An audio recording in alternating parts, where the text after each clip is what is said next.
Darun Najah Al-Mansuri, warga besar dari almarhum ila rahmatil hayyil qayyum al-maghfurlah Kiai Al-Haj Husni Mansur, wabil khusus kepada keluarga dari Gus Nasrul yang mudah-mudahan beliau-beliau dan kita semuanya dipanjangkan umurnya oleh Allah dalam keadaan sehat walafiat, dalam keadaan taat kepada Allah, patuh kepada Rasulullah sallallahu alaihi wasallam. Amin ya rabbal alamin. Ini enaknya ngomong pakai bahasa Madura atau bahasa Jawa? Bahasa Madura atau bahasa Jawa? Berhubung saya bahasa Madunya nggak lancar, bahasa Jawanya nggak lancar, saya ceramah pakai bahasa Indonesia saja. Paham semua kan tadi ya? Daripada saya ngomong bahasa Madura sampai yang nggak paham. Hadirin hadirat sekalian hadirat Allah Subhanahu Wa Taala. Sebagaimana anak itu wajib berbakti kepada orang tua, santri itu juga wajib berbakti kepada orang tuanya, kepada gurunya. Sebagaimana anak wajib berbakti kepada orang tua sekalipun orang tuanya sudah meninggal, sama sebagai santri kita wajib berbakti kepada guru kita sekalipun guru kita sudah meninggal. Khidmat kepada orang tua, baktinya anak kepada orang tua itu wajib, bukan hanya di masa hidupnya mereka, bahkan lebih patut, lebih wajib justru ketika orang tua sudah meninggal dunia. Berlaku hukum yang sama bagi santri kepada guru. Khidmat kepada guru bukan hanya ketika hidup beliaunya saja, tapi wajib kita khidmat, kita penuhi apa yang menjadi hajat dan kebutuhan beliau sekalipun beliau sudah meninggal dunia. Hajat orang tua kita, hajat guru kita sekalipun beliau berdua sudah meninggal dunia, itu adalah kewajiban buat kita sebagai anak atau sebagai santri untuk memenuhinya. Dan ketahuilah hajat orang tua, hajat guru kita ketika mereka sudah meninggal dunia lebih besar dibandingkan hajatnya mereka kepada kita anak dan santri mereka ketika kita masih hidup sama mereka. Apa hajat terbesar orang tua dan guru kita? Gak ada lain kecuali doa. Gak ada lain kecuali doa. Harapan terbesar ketika orang tua kita, guru kita ada di alam barzakh, gak ada lain kecuali doa. Laulal ahya lahalakal amwat. Kalau bukan karena yang hidup, niscaya binasa.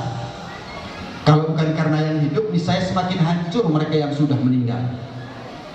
Tadi dibacakan oleh MC satu penggalan hadis, sabda daripada baginda besar Nabi Muhammad sallallahu alaihi wasallam, mal mayyit fil qabr illa kal ghariqil mutahawwis. Tidak ada satupun mayit ada di alam kubur mereka, mau orang tua kita, guru kita atau siapapun mereka, kecuali keadaan mereka di alam kuburnya sama seperti orang yang tenggelam di dalam lautan, butuh kepada uluran tangan orang yang ada di daratan, butuh kepada kepedulian dan perhatian mereka yang masih hidup.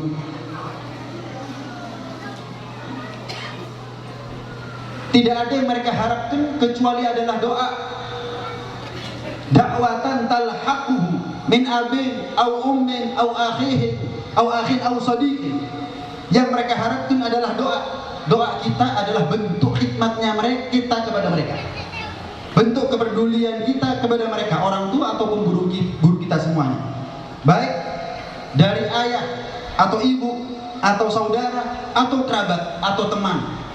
Itu adalah harapan terbesar mereka yang sudah meninggal. Berharap didoakan oleh anaknya, berharap didoakan oleh santrinya, berharap didoakan oleh orang tuanya, berharap didoakan oleh siapapun. Maka ketika mereka mendapatkan doa sebagaimana kita sekarang, maka mereka telah mendapatkan hadiah anugerah dari Allah lebih daripada dunia beserta isinya. Doanya kita ini kepada mereka amsalal jibal, Allah rupakan seperti anugerah sebesar gunung. Dan tidak ada hadiah yang paling utama daripada orang yang hidup kepada yang meninggal kecuali ada al-istighfar lahu, mendoakan mereka, memohonkan ampun kepada Allah atas dosa-dosanya mereka. Dalam hadis Rasulullah sallallahu alaihi wasallam juga pernah bersabda, annar rajula yamutu walidahu aw ahaduhuma. Ada seorang anak ditinggal wafat salah satu atau kedua orang tuanya. Wa innahu la'aqun lahum, itu anak di masa hidup orang tuanya adalah anak yang durhaka. Ini berlaku kepada santri. Mungkin di masa hidup gurunya dia adalah santri yang durhaka, santri yang kurang hormat, kurang nurut, kurang khidmat kepada gurunya. Fala yazalu yad'u lahuma wa yastaghfir lahuma. Kalau kita sebagai anak atau kita sebagai santri merasa adalah anak dan santri yang durhaka kepada orang tua dan guru-guru kita, Nabi memberi resep kepada kita, jangan ulangi kedurhakaan kita di masa hidup mereka dengan kedurhakaan kita setelah mereka wafat meninggalkan kita. Hendaknya lah kita mendoakan mereka dan mengistighfari atas dosa-dosanya mereka, kesalahan mereka, luput dan alpanya mereka, hatta yaktubahullahu barran lahum, sampai kita sebagai anak atau santri dicatat sebagai anak dan santri yang telah berbakti kepada orang tua dan gurunya. Resep Nabi. Kalau kita ngaku, saya ini anak yang durhaka ketika orang tua saya masih hidup, saya sebagai santri yang durhaka ketika guru saya masih hidup, maka kedurhakaan itu jangan diulangi lagi. Ojo dibaleni maneh. Ketika kapan? Ketika mereka sudah meninggal. Perbaiki dengan apa? Mendoakan mereka dan memohonkan ampun kepada Allah untuk mereka demi hajat dan kebutuhan mereka di alam barzahnya, sampai tidak Allah wafatkan kita kecuali Allah catat kita sebagai anak dan santri yang telah berbakti. Gagal di masa hidup tapi tidak gagal untuk berbakti di masa wafatnya mereka. Man hajja an ahadi abaweh, barang siapa seorang anak yang dia pernah haji kedua kali, atau dia pernah umrah kedua kali, atau apapun amal yang dia lakukan, dia atas namakan pahalanya untuk kedua orang tuanya atau untuk guru-gurunya. Pertama, adza'a anhu dzalik, secara fikih itu boleh. Saya sedekah, saya bangun masjid, saya nyantuni anak yatim, saya ngajar, saya bikin TPQ, saya bikin pondok, saya niatkan pahalanya semuanya untuk orang tua saya, untuk guru-guru saya, cukup, boleh. Kita mengandalkan amalnya kita dan kita bagi itu pahalanya kepada orang-orang yang pernah berjasa dalam hidupnya kita, orang tua kita atau gurunya kita. Adza'a anhu dzalik wa busyira ruhuhu bidzalika fis sama. Orang tua kita, guru kita ada dalam barzahnya, arwahnya mereka mendapatkan kabar gembira dari Allah Subhanahu wa taala atas pahala yang kita hadiahkan juga kepada mereka. Wa kutiba indallahi barran walau kana 'aqil. Dan anak santri tadi itu dicatat sebagai anak yang telah berbakti walaupun dulunya dia adalah anak atau santri yang durhaka. Jadi kumpulnya kita sekarang atau tahlil yang kita tujukan adalah untuk amwat, untuk muslimin muslimat, untuk kerabat, sanak famili, orang tua dan guru-guru kita. Itu bukan hanya manfaat untuk kita saja, bukan hanya manfaat kepada mereka yang meninggal saja. Kita sebagai anak dan santri mendapatkan manfaat dari perkumpulan seperti ini.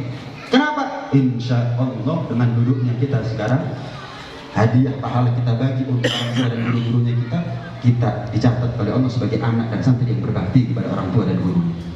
Mereka yang dalam barzah mendapatkan manfaat juga atas pahala amal ibadah yang kita lakukan untuk mereka.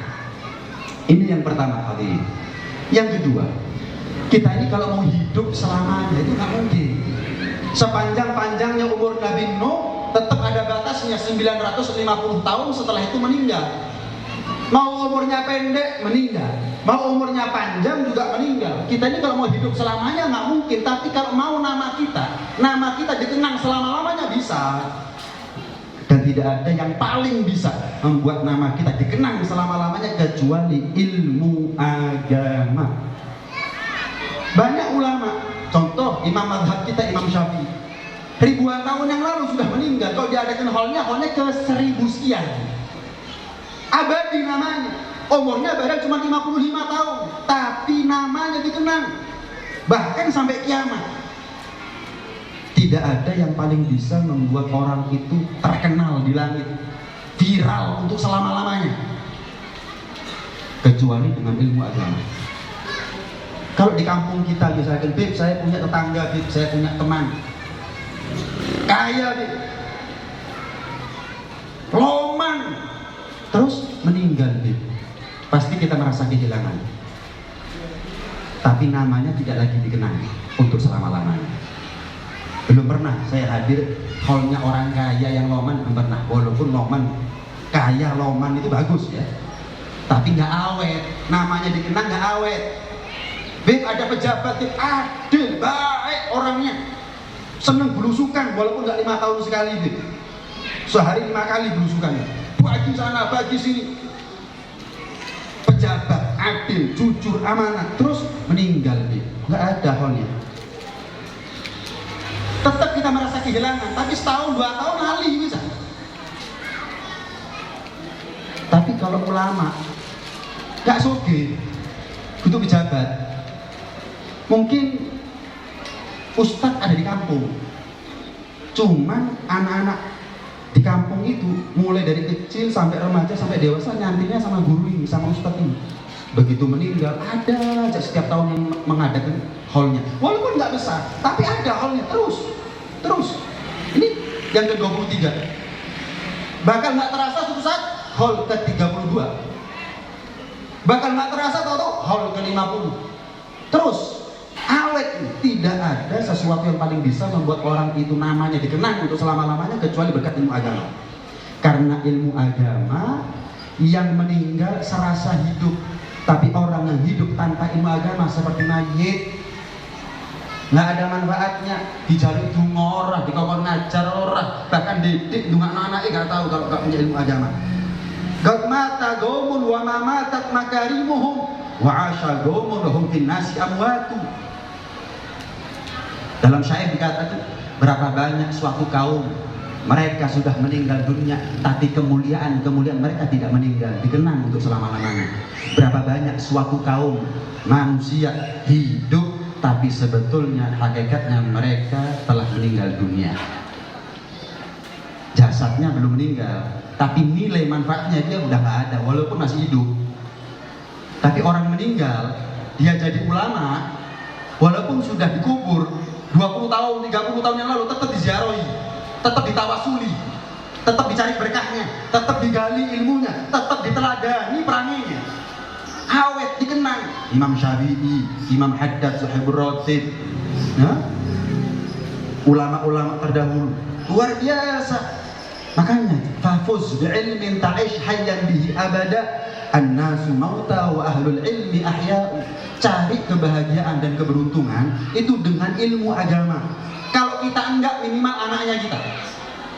Mungkin kalau kita ini meninggal suatu saat, mudah-mudahan panjang umur saya walafiat, kita kalau meninggal mungkin nama kita nggak dikenang selama-lamanya.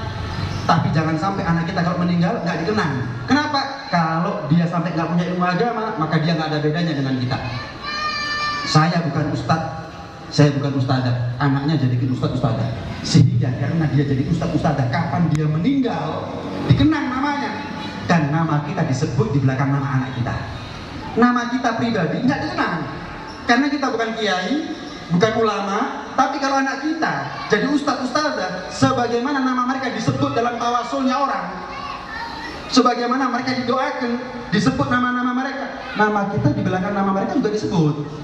Nah, awet, nama mereka dikenang selama-lamanya, nama kita di belakang nama mereka juga awet, terus disebut Fulan bin Fulan, Fulan bin Fulan, terus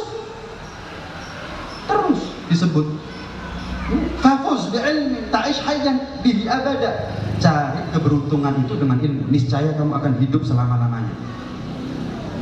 An-nasu mauta wa ahlul ilmi ahya'u. Manusia hidup tapi sebetulnya mereka mati. Tapi ahlul ilmi, para ulama, ahya'u, hidup. Mereka yang bodoh walaupun belum meninggal sudah mati, mereka yang berilmu sekalipun meninggal masih hidup. Wa fil jahli qablal mauti mautun li ahlihi fa atsaduhum qablal guburi guburu. Di dalam kebodohan itu ada kematian sebelum kematian, dan jasadnya orang bodoh itu adalah kubur sebelum kuburan. Wa ini imru'un lam yahya bi'ilmin fahuwa mayyitun wa laysa lahu hatta nusyuri nusyuru. Seseorang yang nggak pernah mau belajar ilmu agama, nggak pernah punya guru selama hidupnya. Untung jangan punya guru. Banyak saudara-saudara kita yang mereka nggak punya guru. Idola mereka bukan guru, panutan mereka bukan ulama. Mereka hanya tahu tapi nggak kenal. panjenengan yang mungkin pernah nyantri kepada almarhum ila rahmatil hayyul qayyum Kiai Husni Mansur, Anda punya guru, sanadnya jelas tadi sudah disampaikan, laulal isnad lagala man syaa ma syaa. Sanad ilmu itu penting. Kalau bukan karena sanad ilmu, siapapun bebas ngomong apapun. Siapapun bebas ngomong apapun. Sanad ilmu itu penting, apalagi di zaman sekarang. Saya di alam nasi zaman akan datang suatu masa yang dialami oleh umatku di akhir zaman, yaitu kita. Kathirun khutaba'uhu qalilun fuqaha'uhu. Yang mana di zaman itu banyak yang pintar ceramah tapi ngerti hukum sedikit. Zaman sekarang semua orang bisa jadi ulama. Bodoh WhatsApp tok jadi ulama iso. Bodoh grup share ini, share itu, diwocolek wongnya pinter apal, ngadeg ceramah iso. Tapi ditanya hukum, jawabannya dol wa abol, sesat dan menyesatkan. Allah itu mencabut ilmu tidak serta-merta, tapi Allah mencabut ilmu dengan Allah wafatkan para ulama sedikit demi sedikit, sampai pada akhirnya manusia yang hidup di zaman itu kehilangan ilmu. Kenapa? Kehilangan orang-orang yang punya ilmu, sehingga mereka angkat dari mereka orang-orang yang juhar, orang-orang yang bodoh sebagai ulama. Bodoh YouTube, follow, like, subscribe, follow, like, subscribe. Mari, ulama bisa. Pokok lek follower ake ulama wis. Pokok lek subscribe ake, sing nge-like ake ulama sudah. Kalau ulama dulu yang mengaku mereka ulama, maka kapasitas, kapabilitas keilmuan mereka nggak diragukan, kesolehan mereka juga sama. Kalau sekarang, ojo mani amal ibadah, ilmu ini cekat. Tadi bondo YouTube, follow, like, subscribe, share, komen. Yang menganggap dan yang memberikan label pangkat mereka sebagai ulama orang awam. Yang follow orang awam, yang nge-like orang awam, yang subscribe orang awam. Kalau ulama dulu muridnya gak akeh. Imam Abu Hanifah muridnya nggak banyak, tapi salah satu muridnya Imam Malik bin Anas. Imam Malik bin Anas itu nggak punya murid banyak, tapi salah satu muridnya Imam Syafi'i.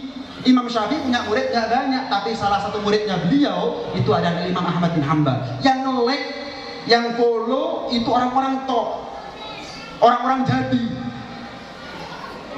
Syekh Abdul Qadir Jilani, Al-Imam Al-Ghazali, Al-Imam An-Nawawi, Al-Imam Ar-Rafi'i, Al-Imam Ar-Ramli. Bahkan mungkin mereka nggak punya pondok, tapi yang mengaku mereka sebagai ulama, orang-orang ulama juga. Jadi penilaiannya pas. Kalau orang sekarang, pokok isok ceramah ulama wis. Padahal tolak ukur orang itu dikatakan ulama bukan itu. Innama yakhsyallaha min ibadihi ulama. Ulama itu yang takut sama Allah, duwe ilmu gak wedi nang Gusti Pangeran, tetep butuh ulama. Apalagi duwe ilmu ora, wedi ora boleh terkenal dong. Bukan ulama.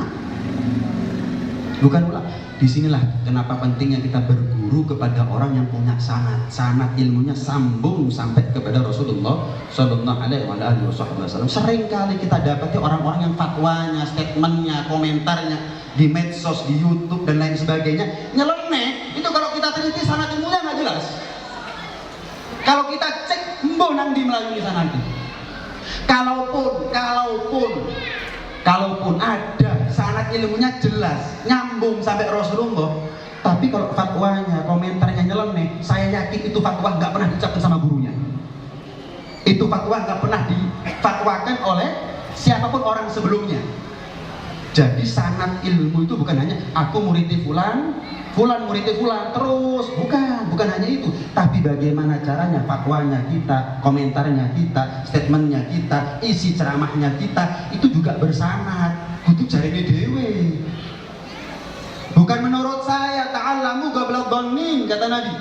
Belajar sebelum tiba masanya orang ngomong menurut saya, hemat saya, tak bisa. Levelnya kita bukan ahli fatwa, maka tidak berfatwa kita, tidak berkomentar, berstatement kita kecuali ada dasarnya dari ulama-ulama terdahulu. Ini penting sanad ini. Ini penting sanad ini. Jadi pastikan. Saya mau tanya, Anda boleh jawab tapi pakai hati. Anda punya guru atau tidak? Jawab pakai hati aja. Anda coba, saya ini punya guru apa enggak ya? Guru ini siapa sih? Guru yang mentarbiyah, guru sekaligus murabbi, yang bimbing, yang nuntun, bahkan sayangnya sama kita melebihi sayangnya orang tua kita sama kita. Perhatiannya kita santrinya lebih daripada perhatiannya orang tua kita sama kita. Orang yang sudah sampai kepada Allah, tinggal kita dituntun untuk sampai juga kepada Allah. Orang yang sudah sampai kepada Rasulullah, menjadi orang yang dicintai oleh Nabi Muhammad SAW, kita pun dituntun gimana caranya bisa berhasil menjadi orang yang dicintai oleh Nabi Muhammad. Tanya sama diri kita, saya ini punya guru seperti itu apa enggak ya? Yang perilakunya, nggak usah ceramah, perilakunya jadi contoh. Delok tok langsung eling Gusti Pangeran, delok tok nangis eling dosa. Anda kalau belum punya, cari mulai sekarang guru yang betul-betul sampai kepada Allah Subhanahu wa taala. Kalau Anda belum punya, cari mulai sekarang. Dan kalau sudah dapat, pegang. Kenapa? Karena jarang, sudah mulai langka orang seperti ini. Berilmu itu wajib. Kata Nabi, akan datang suatu masa yang ceramah banyak, yang pintar fikih sedikit, yang ngerti hukum sedikit, yang minta-minta, butuh diperhatikan, butuh diperdulikan sedikit, banyak, tapi yang peduli sedikit. Yang minta-minta, yang fakir, yang miskin banyak, tapi yang kaya nggak mau noleh, nggak mau melirik. Maka kata Nabi, di zaman itu ilmu lebih penting daripada amal. Kalau dikatakan ilmu lebih penting daripada amal, berarti guru, tempat kita menimba ilmu itu juga penting, nggak kalah pentingnya. Tapi guru jangan sembarang guru. Al ilmu dinun fangduru amman ta'khuduna dinakum. Ilmu itu bagian terpenting daripada agama. Maka perhatikan betul dari siapa kalian ambil agamanya kalian, bukan ilmunya kalian loh, kata Nabi. Ilmu itu agama. Maka perhatikan betul dari siapa kalian ambil agamanya kalian, bukan dari mana, dari siapa kalian ambil ilmunya kalian. Istilahnya salah berguru, salah beragama nanti. Salah berguru, salah beragama, salah nyasar. Bukan sampai kepada Allah, sampainya ke lain. Bukan sampai ke surga, sampainya ke lain nanti. Bukan dicintai Allah sama Rasulullah, malah dicintai sama yang lain. Waliyadzubillah min dzalik. Berilmu itu penting, berguru itu penting. Guru yang dimaksud bukan hanya sekedar saya ngaku santrinya pula, bukan hanya itu, tapi betul-betul apa yang ada dalam dirinya kita bercermin pada dia. Nggak pernah noleh kanan kiri, pokok guruku ngomong apa aku manut.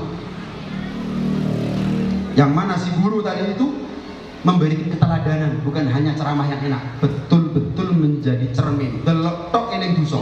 Cermin. Kalau cerminnya bersih, apa yang kotor pada badannya kita kelihatan. Tapi kalau cermin kita kotor, gak ketok.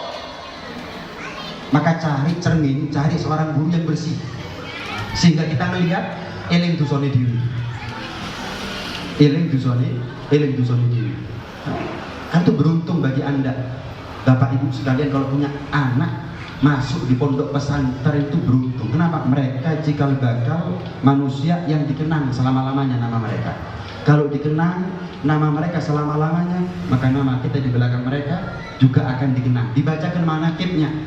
Kita mungkin bukan ulama, ibu-ibu mungkin bukan ustazah, tapi ketika dibacakan manaqibnya, bapaknya namanya fulan bin fulan, ibunya namanya fulana binti fulan, disebut, dikenang. Mau holka seberapa disebut terus nama orang tuanya, nama orang tuanya. Wa ini merun lam yahya bi'ilmin bahwa mayitun. Seseorang yang hidup tanpa ilmu agama bahwa mayit merem, gak iso, melek gak iso, gak manfaat sama sekali. Dan tidak ada kebangkitan baginya kecuali kiamat baru bangkitkan sama Allah sesuai dengan keadaannya dia di masa hidupnya. Makanya orang dulu itu karena ngertinya betapa pentingnya ilmu agama, rela jalan jauh untuk cari ilmu agama. Sahabat Jabir bin Abdullah itu dari Madinah jalan sebulan, nggak istirahat kecuali malam. Selama sebulan baru sampai, hanya untuk mendapatkan satu hadis. Bayangkan jenengan jalan sekarang, saulan kayak tutup, untuk mana? Hanya hanya untuk mendapatkan satu hadis. Dari rumahnya jenengan ke pesantren yang ada di sekitar kita, kalau kita orang daerah sekitar daripada pondok pesantren Darun Najah, dari rumahnya jenengan ke sini berapa ratus meter, 1 kilo, 2 kilo, 3 kilo, paling mentok 10 kilo mungkin. Ya Allah, taruh anaknya, percaya dengan amanat asal ya berguru dimanapun nggak ada masalah, mondok dimanapun nggak ada masalah, asal gurunya tepat. Asal gurunya tepat. Orang itu kalau salah makan paling mencret. Orang itu kalau salah minum obat paling adem panas. Tapi orang salah beragama, salah berilmu, salah mengguru, salah agama loh, Mbak. Islam cuma casingnya saja, tapi fatwanya, statementnya, komentarnya, isi ceramahnya, tingkah lakunya tidak mencerminkan daripada Islamnya. Dan itu sudah mulai banyak sekarang. Sudah mulai banyak sekarang. Pernah diceritakan juga ada seorang habib namanya Al-Habib Ahmad bin Muhammad Al-Habsyi, sahibus syair. Al-Habib Ahmad bin Muhammad Al-Habsyi ini tinggal di kota Husaisah. Punya guru namanya Syekh Abu Bakar bin Salim. Syekh Abu Bakar bin Salim tinggal di kota Inat. Dari Husaisah ke Inat itu jaraknya 80 km lebih. Itu setiap hari Rebu madros, ada istilah pengajian madros Rebu. Itu jalan kaki seminggu pisan. Dari Husaisah ke Inat 80 kilo jalan. Seminggu pisan. Nah kalau kita kan seumur hidup sekali, marung kapok. Ada lagi namanya Al-Habib Ahmad bin Zain Al-Habsyi, murid tercinta daripada Sahibul Ratib. Al-Habib Ahmad bin Zain Al-Habsyi tinggal di kota Hautoh, sementara Imam Haddad tinggalnya di kota Tarim. Itu jaraknya 40 kilo. Itu beliau jalan bendino. Selama berapa tahun? 40 tahun. Saking hebatnya Habib Ahmad bin Zain Al-Habsyi melazimi gurunya Imam Haddad, tidak meninggal gurunya yaitu Imam Haddad kecuali di pangkuannya santrinya Al-Habib Ahmad bin Zain Al-Habsyi. Kalau orang tua meninggal di pangkuannya anak, wajar. Suami meninggal di pangkuannya istri, biasa. Tapi yang hebat, guru meninggal di pangkuan muridnya. Berarti dekat, sampai bukan meninggal di pangkuan siapapun. Biasanya orang itu paling dekat sama keluarganya. Ini enggak, saking dekatnya antara guru sampai murid, gurunya meninggal di pangkuan muridnya. 40 tahun jalan. Ada lagi Al-Habib Abdurrahman bin Muhammad Masyhur, tinggal ada di daerah Tarim di Hadramut. Jarak dari Tarim ke Sewu atau ke Hautoh 30 kilo lebih. Itu jalan. Kadang-kadang nggak bawa bekal, nggak bontot. Malam kadang-kadang nggak makan. Malam itu nggak makan. Bondo kurma nggak banyu. Terus kalau habis di perjalanan malam nggak makan. Kadang-kadang hanya untuk cari kopi, pergi masjid barangkali ada kopi. Kaliren nggak bisa tidur, nggak ada kurma, nggak ada air, pergi ke masjid barangkali ada kopi. Bayangno mujahadahnya mereka untuk menimba ilmu agama. Kenapa? Tidak lain, mereka perjuangkan ilmu agama karena mereka tahu betul bahwa ilmu agama ini mau nggak mau harus saya dapat. Saya mau tanya, naudzubillah, misal daerah Gondang Legi sekitarnya ini, tempat di mana kita tinggal ini terjadi paceklik, orang kelaparan, orang kehausan, nggak ada makanan, nggak ada air, kecuali Anda harus jalan ke Malang. Berapa kilo sini Malang kira-kira? 30? Ya. Kurang lebih 30. Nggak ada makanan di sini, nggak ada minuman di sini. Anda kalau mau makan minum jalan ke Malang, melaku. Kira-kira jenengan mau nggak jalan ke Malang untuk makan dan minum? Mau. Hah? Apa? Terus mati di kini aku gak apa-apa. Mati keluwen, mati kehausan, nggak mungkin. Kita pasti akan jalan. Kenapa? Usaha. Tutup nggak tutup apa jadi pengiran? Barangkali tutup saya bisa makan, saya bisa bertahan hidup. Maka ketahuilah, kalau itu untuk makanan perut, kenapa kita nggak berbuat hal yang sama untuk makanannya hati? Tadi dibacakan ayat oleh MC, yauma la yanfa'u malun wala banun illa man atallaha biqalbin salim. Kita ini menghadap kepada Allah bukan bawa perut, bukan bawa jasad jasmani, tapi bawa rohani, bawa batin, bawa hati. Makan nggak makan mati, lek kapan mati podo, sugih melarat lek mati podo. Tapi hati yang sehat sama hati yang sakit menghadap kepada Allah beda nasib. Yang sehat hatinya masuk surga, yang sakit hatinya masuk neraka. Waliyadzubillah min dzalik. Kalau untuk perut kita rela jalan 30 kilo, kenapa untuk makanan hati jalan 3 kilo aja, apalagi nggak jalan? Ya ono mikrolet, ya ono sepeda, mau pancal, mau sepeda motor, ada mobil, isok nunut, isok bareng, lek perlu gandol. Untuk apa? Hadir pengajian. Apa? Lu keluwen nanti dulu. Selak mati. Terakhir sebagai penutup, Al-Imam Fathun Al-Musili, Al-Imam Fathun Al-Musili pernah tanya sama santri-santrinya. Santri-santriku aku mau tanya, alaisal marid idza muni'al at-ta'ama wasyaraba wad-dawa'a yamut. Santriku aku mau tanya, kalau seorang manusia sakit tapi dilarang makan, dilarang minum, dijauhkan dari obat-obatan, mati nggak? Apunten ya, ya mati ya. Yang sehat nggak makan minum aja mati, apalagi sakit nggak boleh makan, nggak boleh minum, mati ya. Kalau begitu juga dengan yang namanya hati. Idza muni'al ilma wal hikmata thalathata ayyam yamut. Begitu juga dengan hati. Hati ini kalau kosong dari ilmu dan hikmah 3 hari saja hati ini mati. Orang itu kalau tidur bisa dibangunkan, orang itu kalau lupa bisa diingatkan. Tapi kalau orang itu mati kasih apa-apa. Hati ini kalau lalai masih bisa diingatkan, hati ini kalau tidur masih bisa dibangun. Tapi kalau hati sudah mati, dan ternyata orang untuk hatinya mati cukup waktu 3 hari. Kita kalau nggak makan nggak minum mungkin bisa hidup 1000, 10 hari, 2 minggu. Tapi untuk hati cukup 3 hari saja. Kosong hati kita dari ilmu dan hikmah, mati hatinya kita. Mati hatinya kita. Waliyadzubillah min dzalik. Karena itu dikatakan Imam Syafi'i, al-ilm hayatul qulub wa misbahul basair. Ilmu itu adalah tolak ukur hidup dan matinya hati. Saya mau tanya, nih, jenengan dari sini pulang ke rumah, itu sesuatu yang gampang apa sesuatu yang susah? Jenengan pulang dari tempat ini ke rumah jenengan masing-masing, gampang apa susah? Gampang. Pokok syaratnya 2. Apa? Dalane pada, maaf, matanya melek. Kapan mata melek, dalane peteng, sing 5 menit tadi 15 menit. Dalane padang tadi merem, gak toto malah. Sama sebagaimana gampangnya kita dari sini menuju rumah, dari sini menuju surga gampang. Pokok dalane padang. Apa dalane yang bisa buat padang? Al ilmu nurun yahtadi bihil ha'id. Ilmu itu lentera, bagi orang yang bingung jadi jelas, jadi terang, jadi padang. Ilmu melek, bukan melek matanya, melek atine. Al ilmu hayatul qulub wa misbahul basar. Kata Imam Syafi'i, ilmu itu tolak ukur dari mati dan hidupnya hati. Melek dan meremnya hati tergantung. Punya ilmu yang melek, kalau dua ilmu merem berarti. Punya ilmu hidup hatinya, selamat dia sampai surga.